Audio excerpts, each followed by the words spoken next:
lighting is actually perfect right now. Hopefully the audio is good with the water right behind me, but here we go. My name is Paul Rabick. I am 28 years old and I'm self-employed living in New York City. This is the story about how I left the corporate world to chase my dreams. I want every person who's watching to declare out loud, I won't miss another opportunity. Most people miss an opportunity because it's dressed in overalls and looks like work. There is work connected to your opportunity. So prior to PR Performance, I was in the corporate world for approximately 5 years. There were a lot of days where I felt frustrated, lost, confused, like I didn't know what I was working towards or that there just had to be more out of life.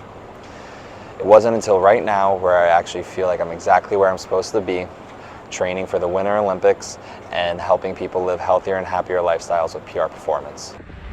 Good morning, world. It is 5 a.m. and it's time to go make that money. I'm on my way to the gym right now. Clients start at 6, so we're up at 5. Rise and shine. It's butt whipping time. But I was thinking about this as I'm half asleep, is that anything I've ever been able to achieve in life, it's because I was willing to learn. I wanted to start a business. I read books, I attended seminars, I listened to podcasts. I want to go to the Olympics. I wanted to get into bobsled. I reached out to current athletes and coaches to learn what it takes. I wanted to start a YouTube channel. I watched videos. I went on the internet. I practiced video editing.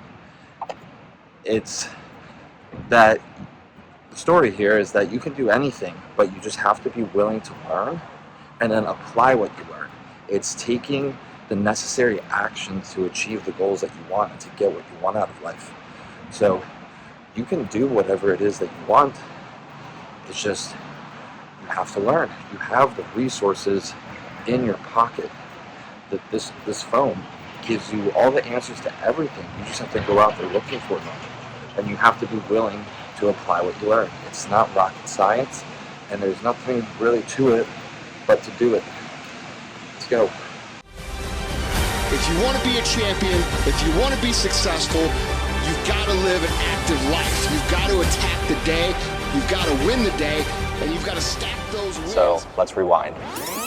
I graduated college in 2017 where I studied finance and marketing, which is funny because I don't do anything with that now. After graduating, my first job was in commercial real estate where I worked at CoStar in Richmond, Virginia. I was a research associate where I made about 100 cold calls a day, and I was miserable and I quit after 3 months. I actually quit my job prior to having another one lined up, which I wouldn't recommend, but during my last 2 weeks at CoStar, I actually got a job offer from the Yellowstone Club out in Big Sky, Montana. Prior to this, I never stepped foot in the state. I didn't know a single person out there, but I packed up my car and drove cross country. My parents actually did a year off of work together and lived in Breckenridge, Colorado, so I must get the ski bum thrill from them, and because they did it, they were actually very supportive of me doing it. So I drove across country to the Yellowstone Club, and if you're unfamiliar with it, it's a private ski resort where in order to become a member, you have to buy a house on property, and the average home is $7 million. Your first year membership fee is $300,000. So I'm sure you can imagine the type of clientele that it attracts. It's all celebrities, CEOs, professional athletes, and I'm not sure if I can disclose the people that I met out there, but it was a pretty long list. It was a dream job. I worked in residential services where I was the face of the club. I greeted the guests at their house, made sure that they had everything that they needed, and then I would do a daily check-in.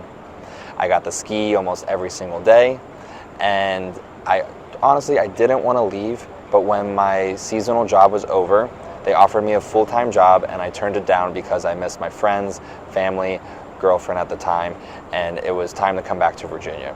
So after Montana, I moved back to Northern Virginia, where I got a job in wine sales. I worked for an alcohol distribution company, RNDC, and I was an off-premise sales rep. So I was selling wine to grocery stores where you had to take the wine off-premise in order to consume it. This is actually where I learned the value of time management because I had a route. I was selling to Whole Foods, Giants, Safeways, and I would have to visit these accounts every single day, And the sooner I got it done, the sooner I got to go home. So I'd start my day at around 6, 7 a.m. I was finished about 1 p.m. because I was very efficient. Go home, I take a nap, and I go to the gym.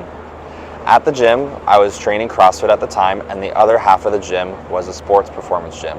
The owner approached me and was like, hey, I want to start a strength and conditioning program for high school athletes. Would you be the head coach? I was like, hey, I would love to, but I don't have any certifications and I don't have any coaching experience. He was like, I do not care about any of that. What I care about is that these kids will look up to you. I've seen the way you train, you know what you're doing, they'll be in great hands, and the most important thing is when these kids get picked up by their parents and the parents ask, hey, how was it? The kids say, it was so much fun, I can't wait to go back. During the wine sales job, I was coaching 4 nights a week, 1 hour a night, making $20 an hour. But I loved it so much. This is where I actually really fell in love with coaching others. These kids were so motivated and driven, whether they wanted to play JV, varsity, D1, D3, they had goals. And to have a positive impact on their lives was so fulfilling.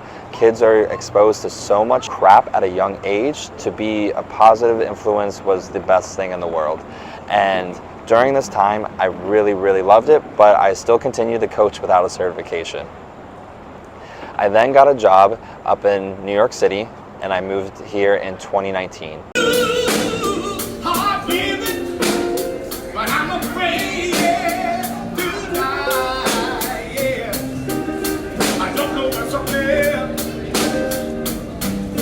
I got a job at ClassPass at the corporate office where I was doing health and wellness benefit sales.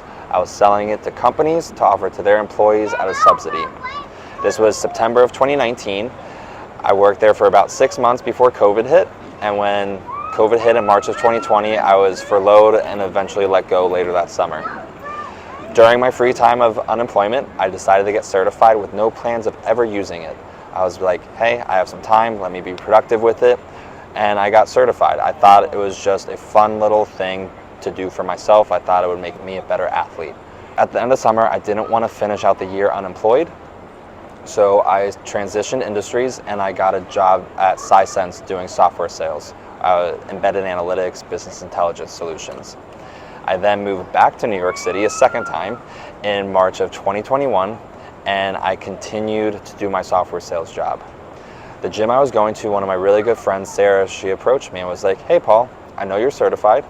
Are you interested in coaching people here at the gym? I was like, no, absolutely not.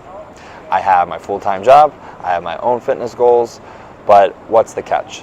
She said that the gym was getting inquiries for personal training and they didn't have any trainers to give them to. She said that I would charge my own rate, create my own schedule, and if they were a member, I got to keep 100%, and I got a free gym membership. So I was like, hold up. If you're gonna give me clients, I keep 100% if they are a member, I charge my own rates, create my own schedule, and a free gym membership, give me one client. So Sarah gave me my first client in New York City, and this is where opportunity met preparation. I was prepared for this opportunity that she presented to me because I got my certification back during COVID with no plans of ever using it. So with one client, I trained this guy twice a week, 8 times a month, and it was just really good extra cash because in New York City, you're either making money or spending money. Then a few months went by, she was like, hey, do you want another client? I was like, sure, why not? Give me another one.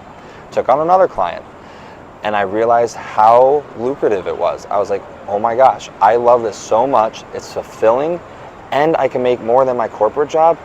I need to figure out a way to go all in on this.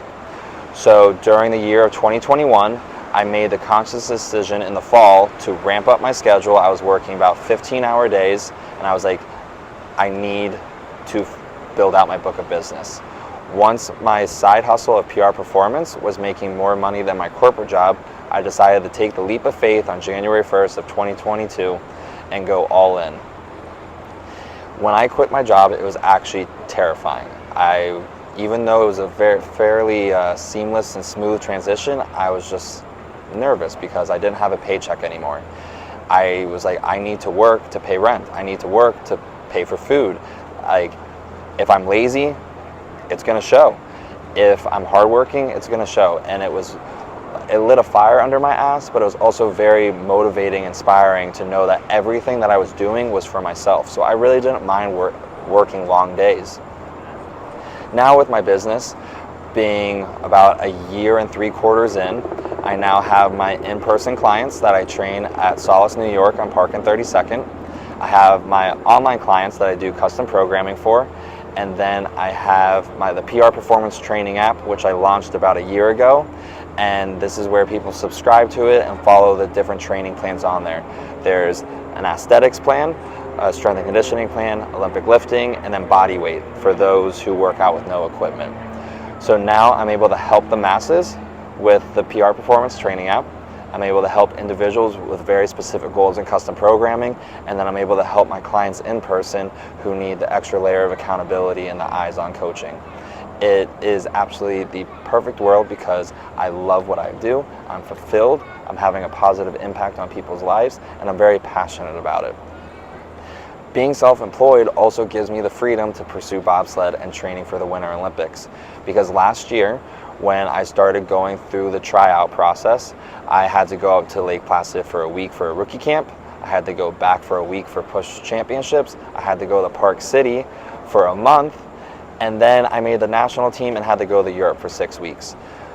I would not have been able to take this time off if I had a corporate job. So little did I know, making the transition to being self-employed was setting me up for success in bobsled as well. And this is what I mean, that everything happens for a reason, that luck is when opportunity meets preparation, and the story is that you can do whatever you want in life. It's never too late to follow your dreams. It just takes courage and the leap of faith, and you have to be able to put in the work. Like going self-employed and starting my own fitness business here in New York City was an idea, and I did everything that I could to make it happen. Pursuing bobsled was, I just woke up and I had this idea, and I did everything that I could to make it happen. So whatever it is that you want to do in life, whatever it is that you want to chase, you just have to be willing to take the action, do the research, learn what it is you need to learn, and then apply it. And I know you're probably thinking, oh, this fell into your lap. It kind of did, but it wouldn't have happened if I didn't work 16-hour days. It wouldn't have happened if I didn't believe in myself. It wouldn't have happened if I didn't take the leap of faith. It's not a crazy story. Like, you are capable of doing it too, no matter what it is. So set your mind to it, put in the work, and make it happen. That's all it takes. Make a plan, execute the plan, win the day, take control of the day. Our gravestone has a day when you were born and a day when you die. And they got a dash in between. And that dash defines what your legacy is. Stay tuned for episode 5.